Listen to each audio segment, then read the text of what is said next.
Have you ever wondered what makes McKinsey consultants so persuasive and so compelling? Well, I'll give you a hint. It's not what they say, because any expert can say the exact same thing. It's actually how they say it. And McKinsey use a framework called top-down communication. And in this video, I'm going to teach you all about top-down communication, how you can apply it at work starting tomorrow. What if I told you that everything that you learned about communication at school, college, or university was wrong? Now let me explain. Imagine that communication's like a pyramid.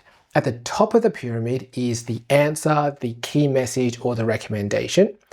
Below that are the arguments that support that answer, key message, or recommendation. And below the arguments is the raw data that makes up those arguments. Now, university teaches you a bottom-up method of communication. Now, one of my majors was psychology, and in psychology, we had to write lab reports. Now, I'll show you what a lab report looks like using an example that I've published. So here you can see, this is my paper. It's pretty old now, but it's a good example of how university teaches you to communicate. So as you can see, as we flick through the report, it starts with the introduction. Now the introduction is all the context and background information and previous research related to the particular research question. Then we flick through and we see the next step is the method. Now the method is the process that you used to uncover the data. Keep flicking through and you can see now the results. The results is really just an explanation of the raw data. And finally, at the very end is the discussion. Now, the discussion is an overview of the insights, the conclusions, and the key messages. As you can see, you're starting with the context, then you're talking about the process, then you're talking about the raw data, and only at the very end are you talking about the insights and the answers and the recommendations and key messages. Now, this is a terrible way to communicate, and it's because you're starting at the bottom of the pyramid and working your way up, and you're leaving the most valuable part of what you're saying until the very end. Instead, McKinsey used something called top-down communication. And as you can imagine, they start at the top of the pyramid and work their way to the bottom. Top-down communication was formalized in a book called The Pyramid Principle by Barbara Minto. And if you've watched my other videos, you know that I do not recommend that you buy this book. For one, the book is well out of date, but also it's overly complex. So instead, in this video, I'm going to teach you top-down communication in a really simple way. And let's start with the first step, which is start with the answer.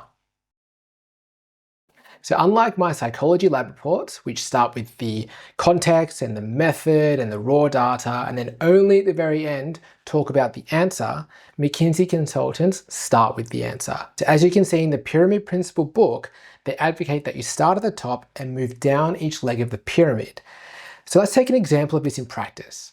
So imagine that you've been working on a strategy consulting project, and the project is helping an airline determine whether they should launch a low-cost brand alongside their full-service brand. Now you're in the elevator and you've bumped into the CEO, and he's asked for a quick summary of your thoughts of their problem. So any normal person would just start talking stream of consciousness. They might start with an argument for, then an argument against, then an argument for, and they might realize, I'm just talking, I need to put some structure around this. So they wrap it up by saying, overall, I think you should do X. But a McKinsey consultant would never do that. Instead, they would start with the clear recommendation, which might look something like this. Our recommendation is that you should not launch a low-cost subsidiary at this time. That's it. That's how you start with the answer. It's really simple. When you keep your answer concise, when you don't fence it, when you have the confidence to take a position, you come across as credible and decisive to your audience or to your client. But starting with the key message is just the first step. Then you need to follow it with arguments. So as I said, the key message needs to be supported by strong arguments. And according to McKinsey, it is clear that every document you write will always be structured to support only one single thought. And this is the answer at the top of the pyramid. This should be the major point you want to make, and all the ideas grouped underneath, provided you've built the structure properly, will serve to explain or defend that point in ever greater detail. And when it comes to supporting your arguments, McKinsey used something called the Rule of Three. What does this mean? Well, the Rule of Three means you should have 3 arguments, no more and no less. So in our airline example, an argument might look like this. Launching a low-cost subsidiary risks cannibalizing your existing revenue. Analysis shows that 40% of passengers on your existing short-haul routes prioritize low fares. So that's what an argument looks like, and you need 3 of them. But before I share the other 2 arguments, let's talk about the third step in the process, which is sequencing your arguments. So just quickly, I'm in the process of editing this video and I've realized that maybe the content's a little bit complex and difficult to understand. So I've put together a completely free downloadable mini guide and cheat sheet that you can use to reference at any time. So if you want to download that, you can check out the link in the description below. Sequencing your arguments is all about determining the most compelling order in which to present your arguments. And according to the pyramid principle, there must be a specific reason why the second idea comes second and cannot come first or third. So McKinsey used 4 different ways to sequence their arguments. Now the first way is deductively, which is in argument order. Now this is the most complex one to understand, so let's look at a few examples. Now this comes from the Pyramid Principle book, and there's 5 different examples of deductive arguments. So let's look at one really simple example of this, which is at the top. Men are mortal, Socrates is a man, therefore Socrates is mortal. That's the most basic deductive argument that you'd ever find in a philosophy 101 class. Now it's a very good example of how deductive arguments work.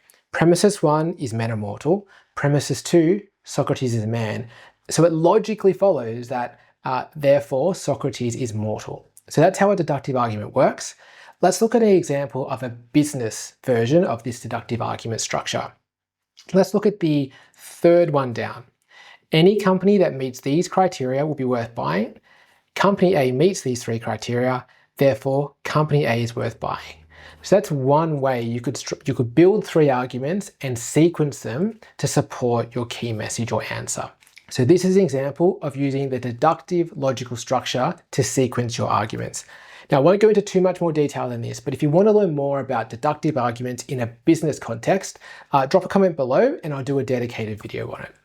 So the second way to sequence an argument is chronologically, and that's in time order or steps order. And this is pretty self-evident. Step 1, step 2, step 3. The third way to sequence an argument is structurally. So this could be something like largest to smallest.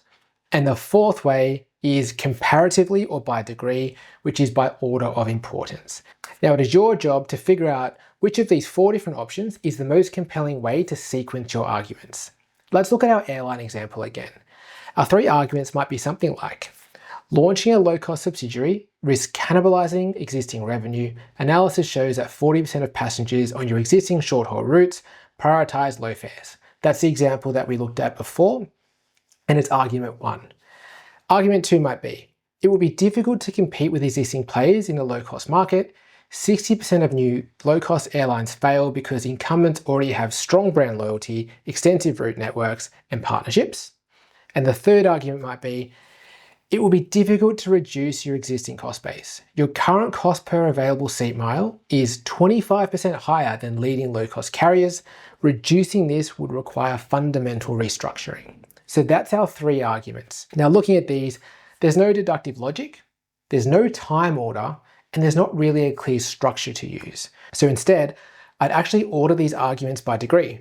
More specifically, the likelihood that each of these things would occur, starting with the most likely, ending with the least likely. And from my perspective, the strongest argument is the high market saturation and high failure rate for new entrants.